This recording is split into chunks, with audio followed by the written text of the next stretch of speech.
So, will AI take your job?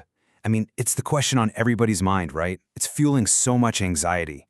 You hear one expert say AI will save the world, and the very next day, another one says it's going to end it. So, what is the real story here?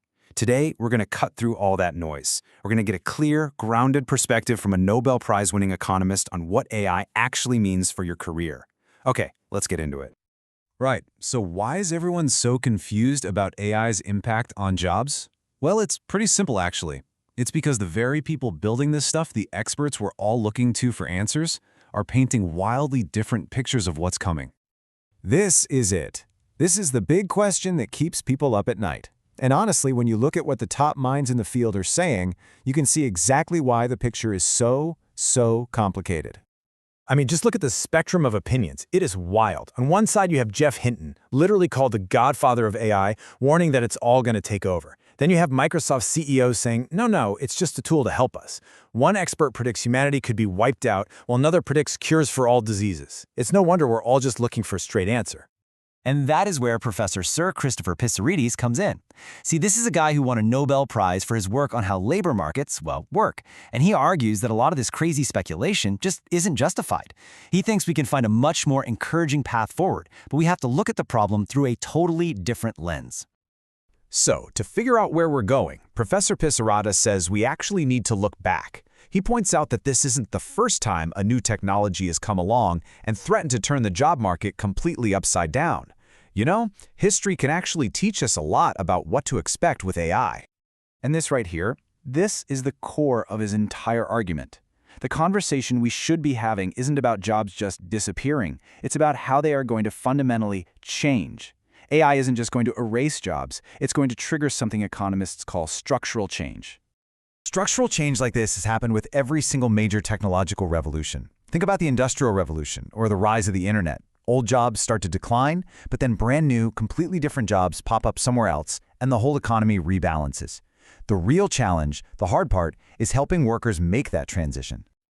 Let's look at a really powerful real-world example of this. Back in 1980, more than 2/3 of China's entire workforce was in agriculture. But over the next 2 decades, as manufacturing just exploded, there was this massive migration from farms into factories.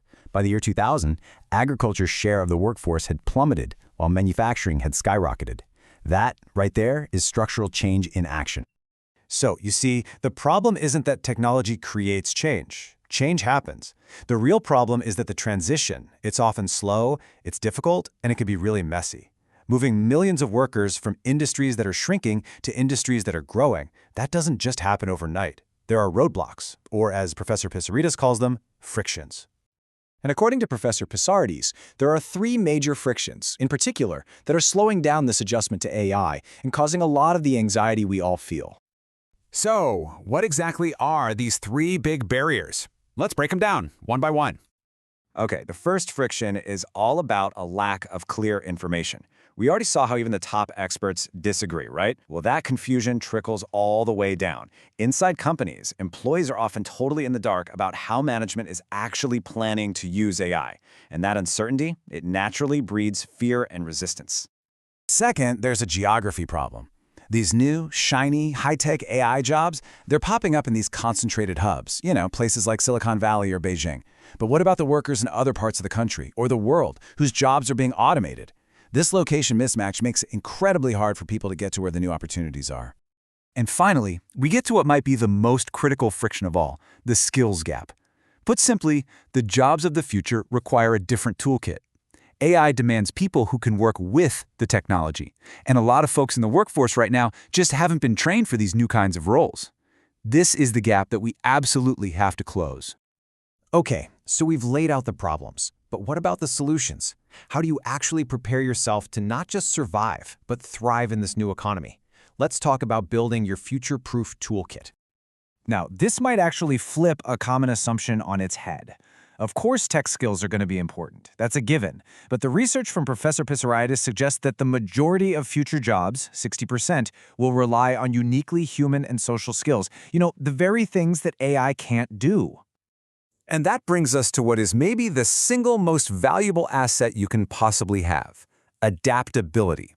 The technology is going to keep changing, Our jobs are going to keep changing. So the ability to constantly learn new things is what will guarantee your relevance in the long run. It's not about what you know today, it's about how well you can learn tomorrow. And look, these are the skills employers are already screaming for. Communication, for instance, shows up in roughly 80% of all job ads. Empathy is absolutely critical for booming sectors like healthcare, and resolving conflicts, well, that's something a machine just can't do.